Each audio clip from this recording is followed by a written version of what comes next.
melhor, dos 4 brasileiros que participaram do playoff, apenas um avançou, que foi o Atlético Mineiro. Vasco, Bahia e Grêmio foram eliminados nesses playoffs de oitavas de final. Todos os times aí, tirando o Bahia, disputaram a fase de grupos da Sul-Americana e foram muito mal. O único a passar em primeiro lugar na fase de grupos foi o Fluminense, o único brasileiro junto ao Atlético Mineiro que estará nas oitavas, e os dois podem se cruzar em uma possível final. Seria a maior final para a competição, né? Já que não temos aí nenhum River Plate, nenhum Boca Juniors disputando a Sul-Americana esse ano. Então, são duas equipes campeões de Libertadores, né? Fluminense e Atlético. O Fluminense até bem recente, né? 2023, fez uma baita campanha na Copa do Mundo de Clubes. Depois que voltou para o Campeonato Brasileiro ainda não voltou a vencer, mas pelo que fez na fase de grupos da Sul-Americana, pelo time que tem, eu acho que tem muita chance de ganhar a Sul-Americana. Vasco, Bahia e Grêmio dão adeus. O Bahia veio da Libertadores, caiu num grupo muito difícil lá e fez uma campanha bem digna. Eu esperava que pudesse chegar às oitavas da Sul-Americana e pudesse até disputar o título. Tinha time para isso, só que eles não conseguiram marcar gols na Fonte Nova e com 0-0, tem o Everton Ribeiro que foi expulso no final da primeira partida. O Bahia acabou não resistindo e perdeu por 2-0 para o América de Cali na Colômbia. João Murilo, aproveitando uma lambança ali da defesa do Bahia e também do goleiro Marcos Felipe, ele fez 1-0 e o Johan Andrés fez 2-0 para a equipe colombiana, 2-0 para o América de Cali. Bahia eliminado em mais um jogo com aproveitamento muito ruim. Eles criaram muito mais oportunidades na Fonte Nova, não marcaram gols. Lá na Colômbia criaram muito menos. O América de Cali conseguiu controlar um pouco mais a partida jogando em casa. Não é um time fraco. Estava no grupo do Corinthians, passou em primeiro lugar. Passou em segundo, né? Se tivesse passado em primeiro já estaria nas oitavas. Mas o América é o responsável pelo Corinthians. Aliás, o responsável é o próprio Corinthians, né? Que foi incompetente e tem um ano ruim também. Mas o América de Cali não é um time fraco e não deu mole em casa pro Bahia. O Bahia que deu mole para ele. Não conseguiu nem sequer fazer o goleiro do América sujar o uniforme nesse jogo da volta. O Vasco tinha uma missão impossível, que era reverter um placar de 4-0 que ele levou na ida para o Independente Del Valle. E o Vasco não conseguiu nem sequer ganhar o jogo. Nem 1-0, nem 2-1, nada. 1-1, pelo menos não perdeu, né? O Vasco que vinha aí de uma sequência de 3 derrotas seguidas após a Copa do Mundo de Clubes. Tinha empatado, na verdade, já no final de semana contra o Grêmio, né? Pelo menos o placar 1-1 em São Januário. Novamente São Januário.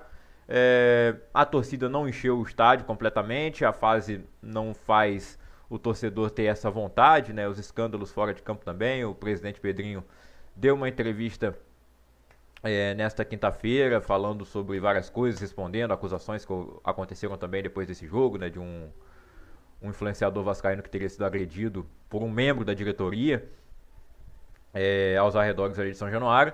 Mas dentro de campo o Vasco continua muito mal. Não acho que o Fernando Diniz seja o principal culpado, apesar dele não ter feito as melhores alterações após a expulsão do Piton no jogo da ida, o que foi muito impactante para a goleada do Del Valle.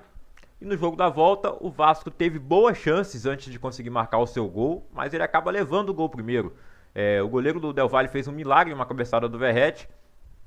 Depois o Spinelli faz o gol do Del Valle no primeiro tempo. No segundo tempo o Vasco consegue um empate com o Verratti de cabeça. Dessa vez o goleiro não conseguiu evitar. E o Verratti continua sendo um monstro de cabeça, mas ele infelizmente mata muitas jogadas no chão. Mas eu não vou ficar criticando o Verratti, que junto com o Léo Jardim é um cara que salva o Vasco na maioria das vezes. Quanto ao Fernando Diniz, não acho que ele deva ser demitido agora, de jeito nenhum. O time do Vasco não é bom, mas também não é dos piores do campeonato. O Del Valle vem aí há muitos anos fazendo grandes campanhas, inclusive sendo campeão da Sul-Americana 2 vezes.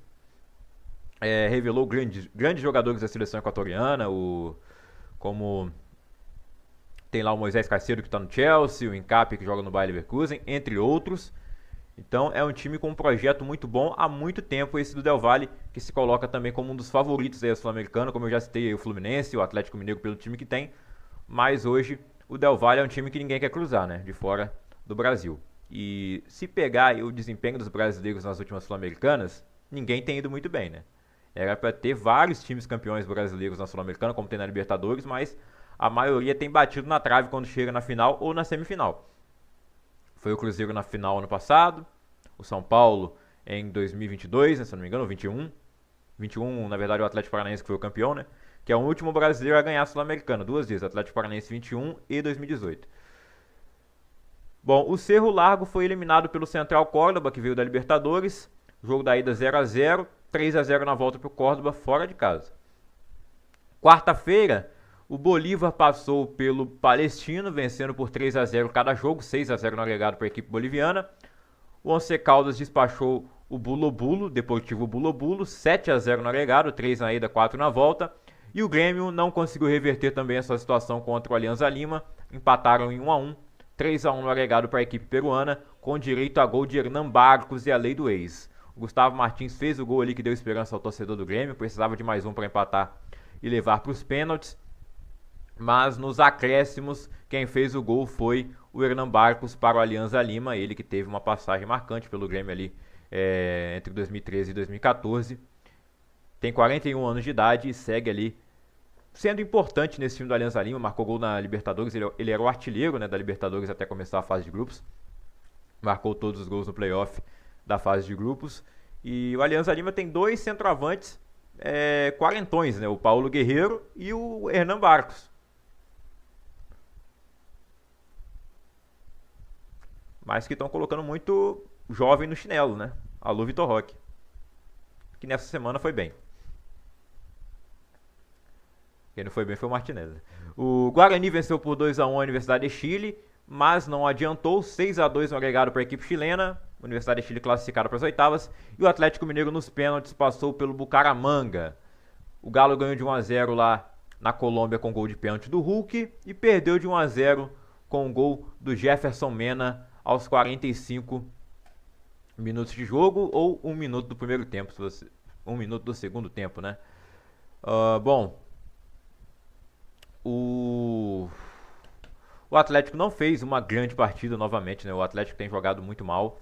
Eu disse aqui que pra mim eles deveriam ter demitido o Cuca durante a Copa do Mundo. Eu acho que o trabalho do Cuca não tá rendendo e o Galo poderia evoluir talvez com outro treinador. Essa é a 30ª passagem do Cuca no Atlético Mineiro. E já deu certo várias vezes, deu errado nas últimas e tá dando errado nessa. Eu acho que ele não vai chegar até o final do ano no Atlético. Se chegar, me parece que o Atlético pode ter um ano parecido com 2022. Ou melhor, 2024, né? Onde ele chegou à final da Libertadores, a Copa do Brasil não ganhou nenhuma. Esse ano não tá nem na Libertadores. Na Copa do Brasil já vai enfrentar o Flamengo, que foi quem ganhou ele na final do ano passado. Não é favorito, lógico que não é. Pelo time do Flamengo ser melhor, pelo momento do Flamengo ser muito melhor. E na Sul-Americana é a esperança de título, porque Campeonato Brasileiro o Atlético está bem distante, inclusive do rival que é o líder, o Cruzeiro. Então, nas oitavas de final, o Atlético Mineiro vai enfrentar o Godoy Cruz, da Argentina. Os outros confrontos serão Central Córdoba e Lanús, duelo argentino, Alianza Lima e Universidade Católica, Universidade de Chile e Independiente, Bolívar e Cienciano, América de Cali e Fluminense, Independente del Valle e Muxucruna, Once Caldas e Huracan.